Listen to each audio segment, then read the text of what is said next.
जी, मेरा नाम अभय प्रताप सिंह है। मैं अखिल भारतीय विद्यार्थी परिषद काशी प्रांत का प्रांत मंत्री हूँ। किस लिए प्रेस वार्ता कर रहे हैं? देखिए, ये प्रेस वार्ता अखिल भारतीय विद्यार्थी परिषद द्वारा जो हाल ही में एनटीए की द्वारा जो परीक्षाएं हैं उसको लेकर जो अनियमितताएं हुई हैं, उसमें अखिल भारतीय विद्यार्थी परिषद का क्या मत है।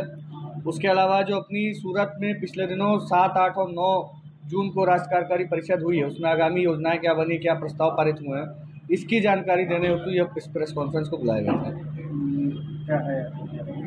देखिए, हम सभी जैसा जानते हैं कि अब भारत में नेशनल टेस्टिंग एजेंसी नामक एक संस्था है शिक्षा मंत्रालय के अंतर्गत, जो कि बड़ी परीक्षाएं कराती है, प्रतियोगी परीक्षा कराती है, प्रवेश परीक्षाएं कराती है। उसके द्वारा नीट यूजी जो परीक्षा कराई जाती है उसमें भारी अनियमितता, भ्रष्टाचार, पेपर लीक की घटनाएं हम लोग को देखने को मिली।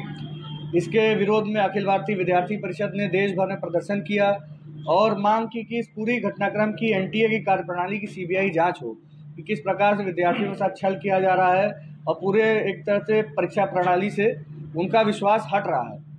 इसी बीच हम देखते हैं कि एक और मुख्य परीक्षा जो कि विश्वविद्यालय में पढ़ने वाले छात्र बड़ी संख्या में देते हैं, एनटीए की यूजीसी नेट की परीक्षा, जो कि 18 जून को थी।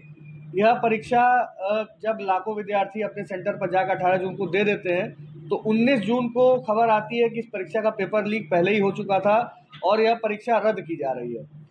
और इससे कहीं ना कहीं जो विद्यार्थी समुदाय है वो खुद को ठगा महसूस कर रहा था।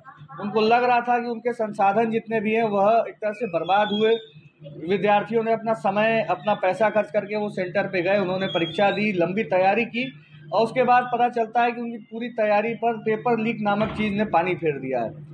इसके विरोध में भी विद्यार्थी परिषद देश भर में प्रदर्शन किया है। डीयू, जेएनयू, काशी प्रांत में काशी हिंदू विश्वविद्यालय, महात्मा गांधी काशी विद्यापीठ, इलाहाबाद विश्वविद्यालय, प्रतापगढ़, सुल्तानपुर, सोनभद्र, सभी जिलों में विद्यार्थी परिषद ने प्रदर्शन करके मांग की कि इस परीक्षाओं में जिस प्रकार से अनियमितता हो रही है, भ्रष्टाचार हो रहा है, इसके जांच करा के दोषियों पर सख्त से सख्त कार्रवाई हो और एक ऐसा परीक्षा प्रबंधन फिर से विकसित किया जाए जिसमें छात्रों का विश्वास फिर से एक तरह से जागृत हो।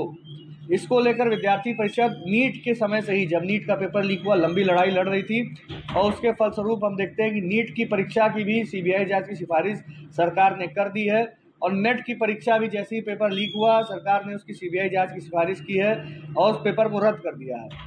अब हमारी सरकार से यही मांग है, जांच एजेंसियों से यही मांग है कि जो भी दोषी कोई भी हो, चाहे वो किसी भी स्तर का हो, उस पर कार्रवाई हो, उसे सजा मिले और साथ ही यह जो परीक्षाएं रद्द हुई हैं, जो परीक्षाएं अभी स्थगित की जा रही हैं, इनकी जल्द से जल्द नई तिथि घोषित करते हुए इन परीक्षाओं को पुनः पूरी पारदर्शिता के साथ, शुचितापूर्वक इन परीक्षाओं को संपन्न कराया जाए।